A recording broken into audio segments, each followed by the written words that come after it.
What's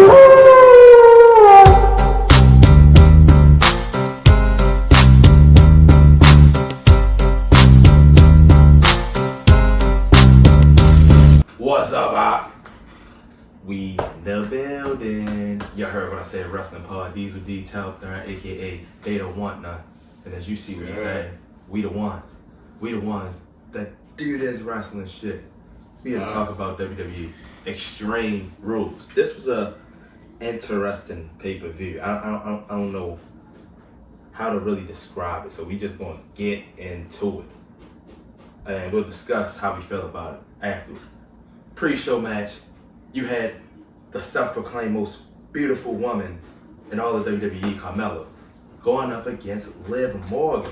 Looked like WWE's ready to push her and give her a little bit of shine. This was a lengthy, decent match on the pre-show. And at the end, with her finishing move, Liv Morgan got the big W. How you feel about the match? And do you think it's time for Liv Morgan to enter the title picture on SmackDown? It's been time, but right now, I don't think that's gonna happen because we're gonna get into that later. But yeah, to me, it been Liv time. I always like to Liv. It looked like during the pandemic, they was giving her a little push on Raw when she came back, but then it's like they dropped the push. Then they tried to put her back together with the Ride Squad, and then that didn't work out. But yeah, I think it's time. To me, it was a solid match for the one match when it kicked off. Yeah, it was a pretty lengthy match, like you said. It was about 15 minutes. And Leia finally got a chance to actually fight on a main pay-per-view, on a pay-per-view show. So she got the victory. So we gonna see what's up next for her. Yeah, the women's division. We're gonna see what's up next. There was only about 6 actually advertised matches for this Extreme Rules. And to me, it seemed like it was a super size edition of the SmackDown from MSG, basically. But to open up the show, it was an unannounced, unadvertised 6-man tag match that featured the new WWE champion, Big E, and his boys, the New Day, Kofi and Woods. They went up against the makeshift team of the phenomenal AJ Styles and Omos and the almighty Bobby Lashley. Now y'all say what Bobby Lashley did on Monday. He put a whole lot of whole world of hurt on down to the whole roster. Especially the New Day and the Ones. Didn't get the win because of dumbass creative storylines that Roman just can't lose a match. So let me get to this. This was unadvertised. This was a lengthy ass, good ass match. It was. But that's my problem. This unadvertised, lengthy, good ass match. It had nothing to do with the WWE title that was just newly won. So this didn't even like the WWE title was gonna be on the cover. We didn't know what was gonna happen. I feel like I knew I was gonna see the WWE title. I didn't know I was gonna get a match. So for this to be the first match to start the show, and it wasn't focused around the title, it was focused around making the match for Monday Night Raw, not the pay-per-view. But anyway, pretty damn good match. At the end, when Lashley was ready to finish off Big E with a word of hurt, AJ tags himself in, goes for the phenomenal forearm. And right when he's going for the phenomenal forearm, Lashley tags himself back in, gets back in the ring, E gets out of the way. Lashley spears the shit out of AJ, who sells it, and he turns around into a big ending. They get the win. How did y'all feel about this match? And secondly, how do you feel about a 6-man tag being on the show, and then them opening up Monday Night Raw for the title? I thought it was a pretty solid match. In the middle, Kofi ass was getting beat for a good 15 minutes. Ass whip. Which made the match lengthy. But then after that, it picked up and it was a real good match. They get busy. And good win for the New Day. New Day finally got a good victory against some big opponents. Yeah. No, ain't no New Day finally got a good victory. New Day finally won as a group. Yeah, as a group. That's what I'm saying. They should have been winning as a group. So I didn't mind the tag match, like you said. We're putting them on the show. Go ahead. No, we could intertwine. The other question, I felt like since Big E just won the title and this your last pay-per-view before the draft, you had to show your WWE champion and probably the next challenger after that, or your other big stars like Kofi and AJ to see how they worked out to see if they're gonna stay on Raw SmackDown, even though the pay-per-views combined. I thought they just want to showcase them. But and the before top goes, the piggyback off of what you just said, you want to showcase your champion before the draft this weekend. Mm-hmm. What's a better way to showcase your champion than on Extreme Rules, retaining his title in the title defense, than him fighting on Raw and possibly losing? But I understand what you mean, though. I'm gonna go off of both of y'all points. But when I was saying, but I don't mind the tag match. So like you said, they need the WWE champion on the show. Like you said, the draft's coming up. And on your point, when you said why not showcase him on the big stage, I would say that. But in their way, is their way of protecting Bobby Lashley from taking another loss on a pay-per-view maybe. But I also think that it's their way of staying up to date weekly with AEW. Yeah. Since All Out. That's they have to put on a show, a good show every week to even get people to want to tune into the pay-per-view. So I feel like they put this title shot on here, period. And then they're opening the show with it. They want to make sure they get people to tune in immediately on. Don't forget and Monday it's Night not Football. really AEW. Every year WWE always competing with football, Monday Night Football. They have to put something on, and they got to put it on first. And what did they do last week on Raw? They put that 6-man tag team match first before the game started. So they could get that out the way, and then that's probably why they made the main event later, because you don't know how the Monday night game going to go, if it's going to be a blowout or not, or a close game. I like that. So now he just made sense of why this is going to start off the show. That's the main. That's probably the main reason why they did it. Why the title wasn't defended. Because remember they had ratings from last year during the pandemic. Every time it came with Monday Night Football, everybody was making fun of their ratings. Of course, people watching Monday Night Football. Yeah. All right. You gotta make the show Yeah, good. now that we all talked about it, that's definitely the main reason why it wasn't a title match. Is because so Raw can help Raw with their ratings and competing with other stuff. Plus, NFL this shit ain't playing with y'all niggas in prime time. They not playing. But all in all, I saw Biggie, the WWE champion, had his guys a New Day out there. Hey, Biggie's still a champion. I just hope he can live up to his word of seeing Roman come Survivor Series. But this will one more stop, Crown Jewel. The 21st? Okay. So 4 weeks.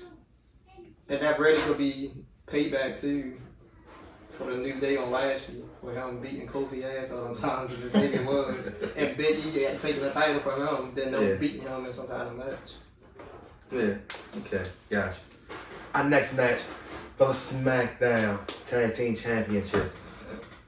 It was Montez Ford and the returning A-Dogs, the Street Profits.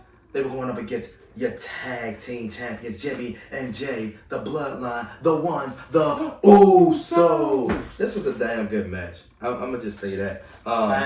Montez came out with the tape reds from the beatdown on SmackDown, and of course that was the focus of the whole damn match. Every time you do a Montez, and was gonna get back in. Usos was right there, one step ahead of him. But once you get to the end of the match, as that leaves Montez Ford in the ring by himself after Dawkins helped him out, he goes for another from the heavens. This time, doesn't get it. This leads to double super kicks, double Usos. Still your tag team champions, the Usos. So, how do you feel about this match? And as you see the Bloodline continue to keep the titles, do they continue to feud with Street Profits, or are we on to our next contender? I think we on to our next contenders. I think so. Street Profits, if they could squeeze out another match, how long since probably at Crown since Jewel they could or claim his SmackDown. ribs was messed up, he wasn't all the way healthy. But I think they could squeeze out down. I think it was a real good match. Yeah, they had the Pretty blockbusters. awesome. To me, some of the wrestling though looked like they was kind of sluggish. And it was like they was having like butterfingers. Like sometimes I didn't know what they wanted to do. Yeah. Like they was slipping off when they was trying to throw them in the barricade though. But other than that, it was pretty good. I had the Usos winning. They won. I got a question. And they the one. Ain't that's what they supposed to do? What? It's not supposed to always look scripted. Yeah, it's supposed to look like I'm making supposed to look like fly. you're supposed to look like they doing stuff on the fly. I know. But like Darren was saying, it's a pretty good match as well. And it's two of the best tag teams on the show. So, and I knew the Usos were going to pull away the victory because the Bloodline, they going strong. That whole storyline with Roman Reigns and Usos is one of the best storylines going on right now. They got to continue their dominance. Exactly. Our next match. I don't really know how to talk about the match, but it was for the Raw Women's Championship. You had Alexa Bliss and the dog Lily going up against the Queen, your Raw Women's Champion, Charlotte Flair. And before you continue, that's the match where Darren can say it was some butter and some slips and butterfingers. It looked like they was doing was a little all over the place, and I don't like that they just kept trying to include the dog, kept showing the dog, wanting Charlotte to get her, and it'd be distractions, because that's what kind of led to, at the end, as Alexa took her time, almost slipped off the ropes, had to get herself back together. She missed the Twisted Bliss and then got natural selection. And then at the end, Charlotte destroyed Lily all the way down to the just the skin. And then for about 5 minutes, we had Alexa Bliss out there having a temper tantrum. Like, I don't know what the temper tantrum for, so let's just lead into something immediately on Raw, but how y'all feel about that? Yeah, I think it's leading to something. I thought it was a solid match. Like you said, it was a little slip-ups. But I like the fact that they let Alexa Bliss dominate in the beginning for like the first 3 minutes until Charlotte started wearing her down. And then she actually didn't get a figure 8 on her. She went with a natural selection. Yeah. That was the first time I see her at least get a figure 4 or figure 8 in a while. Surprising. Yeah, for me, it was an okay match, and the ending of the match was interesting, like you said. Yeah. So we gotta see what's gonna go on. I think it's leading to something, but that shouldn't have to be that long. Yeah, that was. She was just sitting in there. Maybe because it was in her hometown, they wanted to see her do extra stuff. I think it wasn't no extra stuff. Back to a character change. Doing the same thing, sitting there crying. Yeah, it's just like she's stopping and then kept doing the same thing over again. Like, what? It's just leading to a character change. Yeah. But Charlotte Flair, of course, is still your dad. Charlotte Flair. If you had any doubt. Next, one of the better matches on the card, triple threat match for the United States Championship. It was the charismatic enigma Jeff Hardy. It was the Celtic Warrior Sheamus. They both challenged your United States Champion, the Archer of Infamy, Damian Priest, for the United States Champion. This was, like I said, this was a damn match better than I expected. The match started off with everybody just pretty much going one-on-one against each other.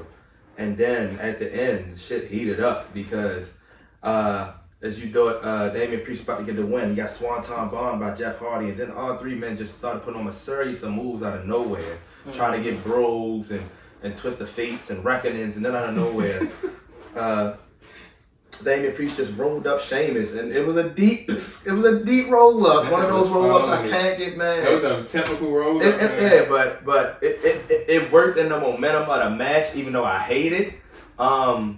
It protected kind of all three guys because it was like, you know, you wasn't supposed to win with that damn roll up. But Damian Priest, still your champion and a good match. How y'all feel about this? My God, Priest. Probably tied for the best match on the night, or right behind. It was reminiscent of the Priest, Sheamus, and McIntyre match. Real good, awesome match. Right behind it. I love the fact that they let Jeff Hardy do his thing. He actually looked good in this match. He got working, and he was teasing it, making it look like he had a chance of winning. He did. A couple times. Yeah. But I really enjoyed this match, though. Yeah, I probably think that was the best match as well, based off of what happened in the match, work in the match. But this, as Tom said, with this match, I believed at one point that all three men was going to win. Yeah, all of them had a chance to win at one point. Like you said, Jeff, this is the best Jeff look all year. In this match, he probably was ready for this. Yeah. And like you said as well, the protective part I get, but what's the protective part if he just gonna fight Sheamus again? Yeah. Exactly. That's how Sheamus got protected from the roll-up. But then he gonna end up losing from a reckoning. So how are they protecting him? If he gonna end up losing from a reckoning, you know that? Eventually, if they try to get single match, it's gonna be a exactly. No. So he's gonna get reckoning somehow. I don't think Sheamus gonna lose that many times. Well, he did beat Priest like the first 3 times, so maybe Sheamus could lose. So maybe Sheamus could lose 3 times in a row. Unless he loses a roll up in again. We'll see. Our next match for the SmackDown Women's Championship. It was the EST Bianca Belair, your former women's champion. She was going up against big time Bex, your SmackDown women's champion. The guy that defeated her. I mean, the man that defeated her in 26 seconds at SummerSlam. They keep making sure we know. I don't really know how to explain this match for myself. For me, it was. I'm not gonna say it was sloppy, but it was sluggish.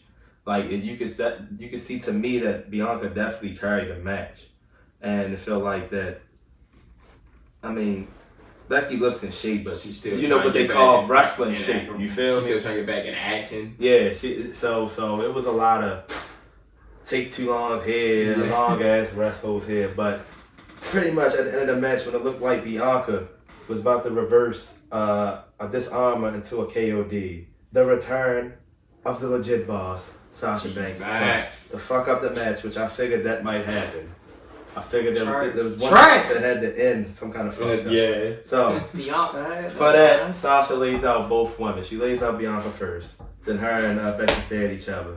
Becky try to act like she want a handshake. Then she gets beat up. Sasha ends it off on top, and she says she'll see you on Friday. How y'all feel about this bout right here, especially with there being no winner and an interference? I was mad about the no win. I thought it was a decent match. I actually disagree with you saying Bianca carried the match. I don't think that happened. I think it was a 50-50 split because at one time, Becky was beating Bianca down for like a whole 5 minutes.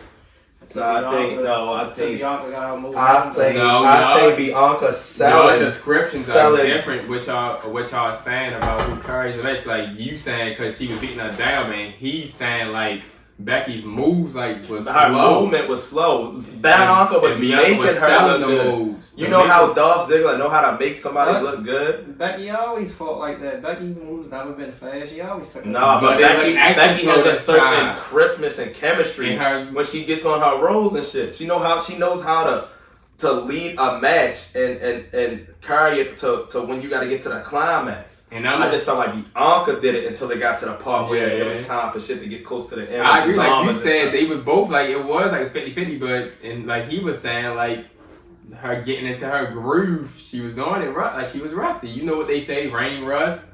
Ain't that what they say? Like I feel like when Becky was doing stuff to Bianca, she was selling it and setting up nicely for the next move for Becky, whereas when Becky was getting hurt, you had to take like 30 seconds. To wait for and had to wait and had to figure out how to do the next thing because Becky was taking all day to get up and shit. Yeah, like she was fighting the whole person. Yeah.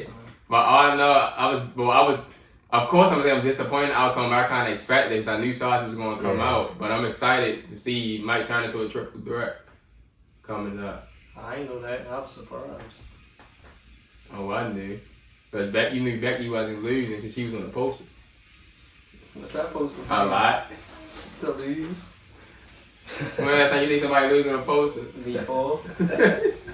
What, 2003? She was also on the Money in the Bank poster when she had both belts. She be getting busy on the posters. But as we approach our main event, the name of this pay-per-view was Extreme Rules. People, this was the only match with a damn stipulation. Like any kind of stipulation. I couldn't get a chairs match, a street fight, a no DQ. You know, this is the only match with a stipulation. This was your Extreme Rules main event. It was the Demon King, Finn Balor, returning for the first time since WrestleMania against Bobby Lashley? Yeah, WrestleMania 35. Returning, and he's never lost on the WWE main roster. And he's also never lost the Universal Championship. He never lost. This is the Demon King getting his rematch. And it was going up against the head of the table, the tribal chief, the Universal Champion, Roman Reigns. Alright, Wise man. Yes, Roman, my tribal chief. Your champion came out first, and he had the short entrance as they focused on the Demon and his entrance. This match was Extreme Rules match. It was interesting because this was probably the best match of the night when you look at it overall. Yeah. Roman, great heel work as always, but you know we gotta cut. I'm the best. We gotta cut to near the end as Finn Balor gets the coup de grace after a good flurry. Here come the ones, the Usos. They pull him out the ring. The boys, He takes both of them. He takes their asses out, and then this leads to Roman coming outside the ring, spearing the fuck out him through the barricade. Then for no reason at all, at a few seconds. And then they look over at Finn, and this man is moving to the heartbeat like a fish. And then they just start playing the song. The whole song over again, like the nigga coming out. He get a chair. like he was possessed, like it was a movie. This just said, like it was a movie. He gets a chair, starts wailing on Roman, takes the Usos out, drop kicks fucking Roman through the table, puts him back in the ring, gets up there as the climax of his songs coming. It's like he's getting ready for a coup de grace for no particular reason at all. The damn top rope broke and he fell. Music cut off. He like, what the fuck? The crowd just goes into a confused silence and he turns around into a spear. Roman's still your champion. But the reason I said all this to point out is after the match, Roman starts to look to the heavens. He starts to point to the heavens like, thank you, God. And it makes you think that he's really treating this like he's like God's champion, like he's the one that's in charge of everything. Because he's making it seem like he was about to lose and some mysterious entity helped him win because that was over for him. Still your champion, the tribal chief. How did y'all feel about what happened at the end of this match? The match. It was interesting. I thought Roman was about to lose, but I guess that was intriguing. Something saved him. I thought Paul Heyman did it, but it ain't look like it. Never seen WWE pull nothing off. I gotta agree with one that. of Vince was going. One of They was running through Vince. They gotta change it up, make it interesting. It looked like, you know how when they put you in the little fish bowls at the carnival and somebody got throw a ball at you, when a ball hit you immediately fall? It looked like Finn was staying up there and he was just waiting for the button to push. And it looked like Vince was like, now. And then the damn turnbuckle just fell. It was like, it was the most... If you want to talk about extreme rules, that was an extreme way to end the match to save Roman. Because why even put Finn Balor in this position where now we got to put an asterisk next to his loss by saying, oh, the turnbuckle broke, that's why he lost. It still won't be an L at the end of the day. Demon King shouldn't have been put in this position to lose off of some BS like the turnbuckle break. Off some bows. But all in all, how did y'all feel overall? Grade 1 to 10. Extreme. Overall, I give it a 7 because I like the matches were all good. I give it a 7 to 8. I don't know why I actually liked it, even though it was only one Extreme Rules match. It was interesting. Because the action was good. All the titles stayed hands, but I kind of expected that. And it wasn't no bad match. Every match was at least decent. This is my opinion. It's good. If they was in a position as AEW was, and you had to pay for Extreme Rules $50 on pay-per-view, I would not pay for Extreme Rules. This Extreme Rules to me, like I said, it seemed like it was a sequel to the Super SmackDown at MSG. That's what it felt like. It just felt 6 or 7 matches. It was 3 hours. Y'all made segments way longer than they had to, especially the part with Sasha and the Lily stuff. And I just feel like, as you said, the action was good as it should be. The professional wrestling. This is a pay-per-view. So to me, it felt more like a special.